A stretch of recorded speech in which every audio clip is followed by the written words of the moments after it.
আসসালামু আলাইকুম। আজ আমরা এসেছি অডিটোরিয়াম পার্কো দেলা মুজিকা। আজ ইরফানের একটি শো আছে। ইরফান তার টিচারদের সাথে আগে চলে এসেছে, ফাতিমা, ফাতিহা আর আমি পরে এসেছি। ভাইকে দেখে এমনভাবে জড়িয়ে ধরেছে যে মনে হয় ভাইকে কত বছর পরে দেখলো। যাই হোক, আজ ইরফান তার ক্লাসে অনেকগুলা ক্লাস একটি শো হবে তুরান্দুদ নামে একটি নাটকের, যেটি চায়না এক রাজকুমারীর গল্প। গরম ছিল, ফাতিহা বারবার পানি খাচ্ছিল। খুব সুন্দর একটি জায়গা, রেস্টুরেন্ট বার সবই আছে। অনেকেই খাচ্ছে, আবার অনেকেই খাবার সাথে করে নিয়ে গিয়েছে। আমরা মাত্র এসেছি, ইরফান ওর টিচারদের সাথে আগেই চলে এসেছে। টিচাররা বাচ্চাদের রেডি করে স্কুল থেকেই সরাসরি এখানে এসেছে, আমরা গার্ডিয়ানরা পরে এসেছি।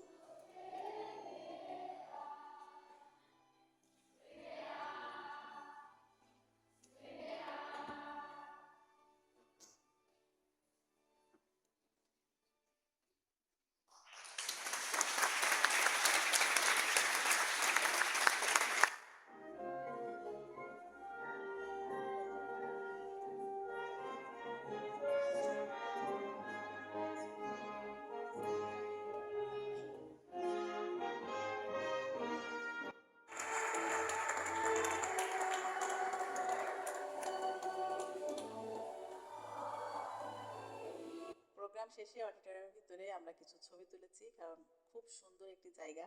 এইখানে আর কখনো আসা হবে কিনা তা তো জানি না, তাই স্মৃতি হিসাবে কিছু ছবি তুলে রাখলাম। আমরা গার্ডিয়ানরা খুব এক্সাইটেড ছিলাম, বাচ্চারা প্রোগ্রাম করবে, বাবা মা ভাই বোন সবাই এসেছে। আসলে খুব সুন্দর একটি মুহূর্ত ছিল। মোহময়ী করতালিতে মুখরিত ছিল আজকের অডিটোরিয়াম।